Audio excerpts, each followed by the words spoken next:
بسم اللہ الرحمن الرحیم۔ السلام علیکم۔ شروع اللہ کا نام لے کر جو بڑا مہربان نہایت رحم کرنے والا ہے، اور سبھی طرح کی تعریفیں اللہ ہی کے لیے ہیں جو تمام مخلوقات کا پروردگار بڑا غفور و رحیم ہے۔ روایت ہے کہ آپ رحمۃ اللہ علیہ بغداد میں پیدا ہوئے۔ اس وقت ہند و پاک میں اکبری عہد تھا۔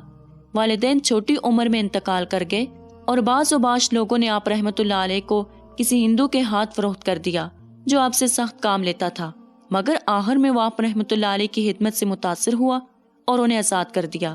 ایک اور روایت میں ہے کہ حضرت شاہ دولہ رحمۃ اللہ علیہ لودھی خاندان کے ایک صاحب طریقت بزرگ کے فرزند انجمن تھے۔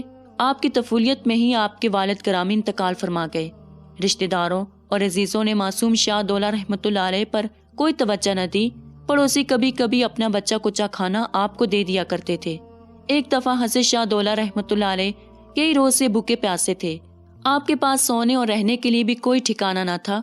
اس بیچارگی کے عالم میں ایک سال خوردہ شخص نے آپ کی مدد کی۔ محبت بھری گفتگو حضرت شاہ دولہ رحمۃ اللہ علیہ کے لیے تریاق ثابت ہوئی۔ اس سال آپ کو کھانا بھی اور سونے کے لیے جگہ بھی دی۔ سونے کی جگہ ملتے ہی شاہ دولہ رحمۃ اللہ علیہ گہری نیند سو گئے اور گھنٹوں سوتے رہے، اور مہربان اجنبی کہیں چلا گیا۔ شام کے وقت وہ مہربان واپس لوٹا اور حضرت شاہ دولہ رحمۃ اللہ علیہ کو کہا، میں تمہارے لیے خوشخبری لایا ہوں۔ تمہارے رہنے سہنے اور کھانے پینے کا انتظام ہو گیا ہے۔ میں چاہتا تھا کہ تمہیں اپنے ساتھ رکھوں، مگر میں ایسا کرنے سے قاصر ہوں۔ میری بیوی بڑی بدمزاج اور جھگڑالو عورت ہے۔ وہ تمہارا وجود ہرگز برداشت نہ کرے گی، اس لیے میں نے تمہارا کہیں اور بہتر انتظام کر دیا ہے۔ وہاں تم اطمینان سے رہو گے۔ وہ لوگ تمہارا بہت خیال رکھیں گے اور تمہیں اپنی اولاد کی طرح عزیز جانیں گے۔ اس کے بعد اس بزرگ نے معصوم شاہ دولہ رحمۃ اللہ علیہ کو اپنے ہاتھ سے کھانا کھلایا۔ شاہ دولہ رحمۃ اللہ علیہ بہت کم بولتے تھے۔ وہ اس کی گفتگو سنتے رہے۔ کھانا کھا کر آپ کو اس نے گھوڑا گاڑی پر سوار کیا اور لے کر چل پڑا۔ راستے بھر وہ شخص متواتر بولتا گیا اور آپ اس کی باتیں ہمتاً گوش ہو کر سنتے رہے۔ اس شخص نے آپ سے کہا، برخوردار، اگر تمہارے والدین زندہ ہوتے اور تمہیں کوئی کام کہتے تو تم کیا کرتے؟ میں ان کے حکم کی تعمیل کرتا۔ آپ نے جواب دیا، شاباش۔ وہ شخص بولا، میں تم سے یہی توقع رکھتا تھا۔ اس قسم کی باتیں کرتا وہ شخص شاہ دولہ رحمۃ اللہ علیہ کو لے کر ایک بڑی سی حویلی میں داخل ہوا۔ جس حویلی میں ہم جا رہے ہیں، یہاں رہنے والے میاں بیوی حد درجہ شریف ہیں۔ تمہیں انہی کے پاس رہنا ہوگا۔ یہ تمہیں اپنی اولاد کی طرح سمجھیں گے اور تم بھی ان کا احترام اپنے والدین کی طرح کرنا۔ شاہ دولہ رحمۃ اللہ علیہ بولے، میں پوری کوشش کروں گا، آگے اللہ بہتر جانتا ہے۔ حویلی کے صدر دروازے پر رک کر اس بزرگ نے اندر پیغام بھجوایا کہ علی نکی آیا ہے۔ تھوڑی دیر کے بعد علی نکی کو اندر طلب کر لیا گیا۔ وہ شاہ دولہ رحمۃ اللہ علیہ کو لے کر حویلی کے اندر چلے گئے۔ حویلی کے اندر جا کر شاہ دولہ رحمۃ اللہ علیہ نے دیکھا کہ ایک موٹا سا آدمی صرف ایک دھوتی میں ملبوس، کان میں مدریاں ڈالے، ایک پتھر کی مورتی کے سامنے بیٹھا کچھ پڑھ رہا ہے۔ علی نکی اور شاہ دولہ رحمۃ اللہ علیہ خاموشی سے مونڈوں پر بیٹھ گئے اور اس شخص کے فارغ ہونے کا انتظار کرنے لگے۔ جب وہ فارغ ہوا تو علی نکی سے گویا ہوا، استاد علی کیا حال ہے؟ کام دھندا کیسا چل رہا ہے؟ لالا جی کام بالکل ٹھپ ہے آج کل۔ علی نکی نے جواب دیا۔ لالا جی نے شاہ دولہ کی طرف اشارہ کر کے پوچھا، تو یہ ہے وہ لڑکا جس کا تم نے ذکر کیا تھا؟ یہی وہ یتیم بے آسرا لڑکا ہے؟ علی نکی نے جواب دیا۔ لالا جی نے حضرت شاہ دولہ رحمۃ اللہ علیہ کو اندر اپنی بیوی کے پاس بھیج دیا اور علی نکی سے پوچھا، بتاؤ اب تمہیں کیا قیمت دی جائے اس لڑکے کی؟ علی نکی نے کہا، 500 اشرفیاں۔ 500 اشرفیاں اتنے سے لڑکے کی؟ لالا جی کا منہ کھلا کا کھلا رہ گیا اور بولے، میں تو 200 سے زیادہ ایک پائی بھی نہ دوں گا۔ علی نکی نے 200 اشرفیوں کو غنیمت جانا اور یوں اس نے شاہ دولہ رحمۃ اللہ علیہ کو 200 اشرفیوں کے اوس ایک ہند لالے کے ہاتھ فروخت کر دیا۔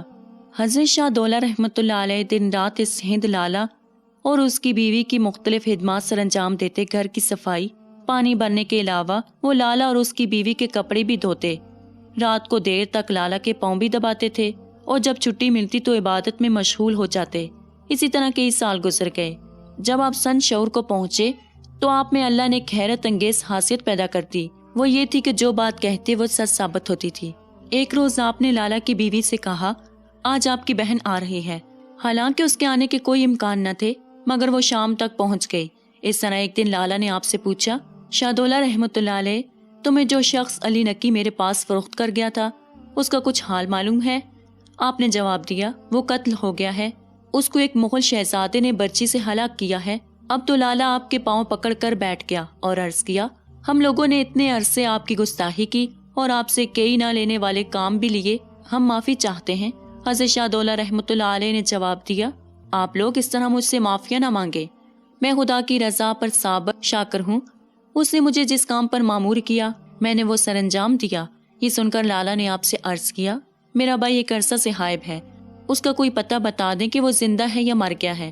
آپ نے کہا وہ زندہ ہے اور خدا نے چاہا تو کل تک تمہارے پاس پہنچ جائے گا۔ اگلے روز لالا کا بھائی اس کے پاس پہنچ گیا۔ اس کے بعد لالا، اس کی بیوی اور اس کے بھائی نے آپ سے عرض کی، اگر آپ ہمارے گھر مزید رہنا چاہیں تو یہ ہماری خوش قسمتی ہوگی، ورنہ آپ ہماری طرف سے آزاد ہیں۔ آپ ہمیں معاف کر دیں، ہم آپ کے مقام سے آشنا تھے اور لا علمی میں ہم سب سے بہت سی غلطیاں ہوئی ہیں۔ آپ نے جواب دیا، آپ نے مجھے آزاد کر دیا ہے تو میں یہاں سے کل ہی چلا جاؤں گا، اور جس کی یاد نے مجھے بے چین کر رکھا ہے اس کی تلاش کروں گا۔ آپ کی غلطیوں کی وجہ سے میں آپ لوگوں سے بالکل ناراض نہیں ہوں، بلکہ میں بہت خوش ہوں اور آپ لوگوں کے لیے دعا گو ہوں۔ آزاد ہونے کے بعد شاہ دولہ رحمۃ اللہ علیہ سید سرمست سیال کوٹھی کی خدمت میں حاضر ہوئے، جو اپنے وقت کے جلیل القدر صوفیہ میں تھے۔ ان کی خدمت میں رہ کر ان کے دست حق پرست پر بیعت کی۔ امید کرتی ہوں کہ آپ کو آج کی ویڈیو پسند آئی ہوگی۔ مزید اسی طرح کی ویڈیوز دیکھنے کے لیے ہمارے چینل کو سبسکرائب کریں۔ خدا حافظ۔